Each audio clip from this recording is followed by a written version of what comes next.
नमस्कार, मैं हूं देवांशु। आप देख रहे हैं न्यूज़ फॉर नेशन। लोकसभा चुनाव के मद्देनजर उम्मीदवारों के ऐलान की घड़ी जो है वो आ गई है।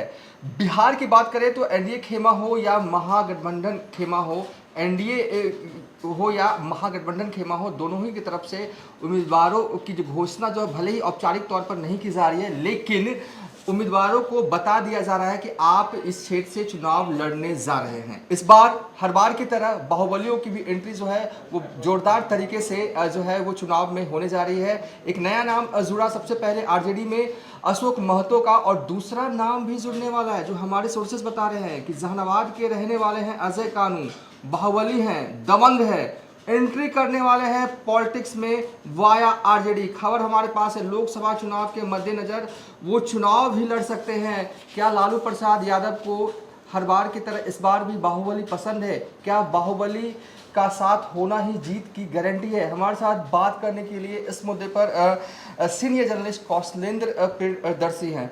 पहले अशोक महतो, अब जो आ रहे हैं अजय कानू, जहानाबाद के रहने वाले हैं। सबसे पहले मैं ये जानना चाहूँगा, और जो दर्शक जो हैं वो युवा हैं उनको आप बताइए, कौन है अजय कानू?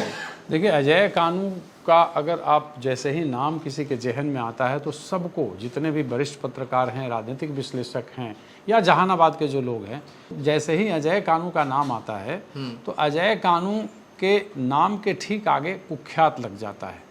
और अजय कानू वास्तव में कुख्यात है। अजय कानू को छुड़ाने के लिए ही नक्सलियों ने हज़ारों की भीड़ लेकर जहानाबाद जेल पर हमला कर दिया था।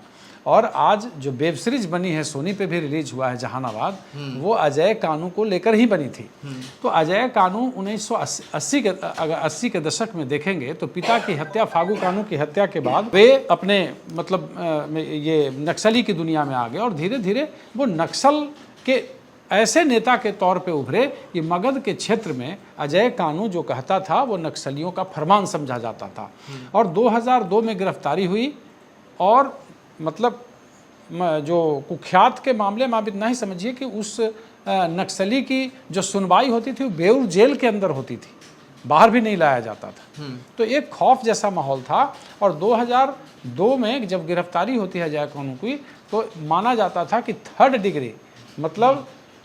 डिग्री झेलने की ताकत उसमें है। और लगातार वो उनके नेतृत्व में घटनाओं को अंजाम दिया जाता रहा। हालांकि आपको एक घटना बता दें कि एक पार्टी के अध्यक्ष के तौर पे भी 2023 में वो लोकमत पार्टी या कोई पार्टी थी जो उन्होंने एक प्रदेश अध्यक्ष के तौर पे उन्हें नियुक्त किया था, या उनकी खुद की पार्टी होगी।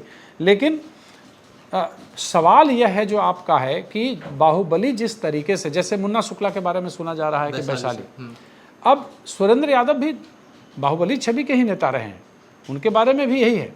लेकिन अजय कानू का आना और अशोक महतो जैसे लोगों का आना, ये आप कह सकते हैं कि एक बार जिन्होंने सामाजिक विकृति के लिए अपना जाने जाते थे, सामाजिक समरसता के लिए नहीं जाने जाते, सामाजिक विकृति के लिए जाने जाते थे, इन लोगों पे अब साबित होना न साबित होना ये अलग चीज़ है। नरसंहार के दर्जनों आरोप हैं। तो अब इन परिस्थितियों में पता नहीं, अशोक महतो ने तो बाजाप्ता मिला, लालू के कहने पर ही कहा जा रहा है कि उन्होंने शादी 60 साल की उम्र में की है 45 साल की महिला से। तो ये सवाल जो है कि क्या लालू प्रसाद यादव एक बार फिर से बिहार को 90 के दशक का आईना दिखाना चाहते हैं? जिन लोगों ने नरसंहार, और ख़ास करके मैं बता दूं कि अशोक महतो ने सोशल मीडिया पर एक ट्रेंड चला रखा है कि मैं भूमिहारों के खिलाफ हूँ, मेरी दुश्मनी भूमिहार से। आप कई टीवी चैनलों में देखिएगा, जहाँ जहाँ भूमिहार का नरसंहार हुआ मेरा नाम जोड़ दिया गया, भूमिहार हम लड़ते हैं भूमिहार से। तो ये पिछड़ा और अगड़ा का जो एक बंटवारा है वो करने की कोशिश की जा रही है। और उस समय जो आप जंगल राज कह सकते हैं, जो ये लोग करते थे, जिन चीज़ों को अंजाम देते थे, 17 साल रह के जेल में अशोक महतो निकला है। तो उसके बाद अगर आप इनको प्रतीक के तौर पे और अपने दल के नेता के तौर पे खड़ा कर रहे हैं, तो ये आखिर क्या साबित करता है कि राजनीति के माध्यम से फिर बिहार को किस रंग में रंगना चाहते हैं?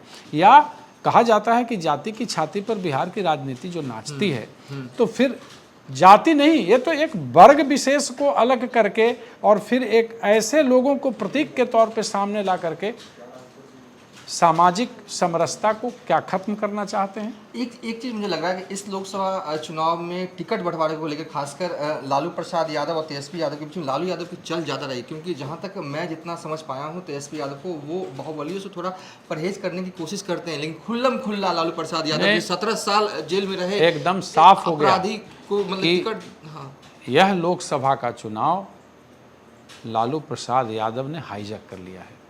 कल भी आप देखिए कि आप अगर वो अशोक महतो जब इनके यहाँ इंटर करता है, आता है और फिर जाता है और उसे टिकट के बारे में ललन सेन के खिलाफ जो चीज़ें चल रही हैं, तो यही साबित करता है कि लालू प्रसाद यादव की चल रही है, चल रही है और खुल्लम खुल्ला। चूँकि एक लिस्ट है। और दूसरी बात तो है ना, जैसे आप कैसे कह रहे हैं कि ललित यादव दरभंगा, कुछ देर पहले एक पत्रकार ने मुझे फ़ोन किया था दिल्ली से, वो भी कह रहे थे कि हाँ हमसे भी बात हुई है, कहा जा रहा है, लेकिन वो लड़ने के लिए तैयार नहीं थे, वो जगन्नाथ मिश्रा के परिवार के थे।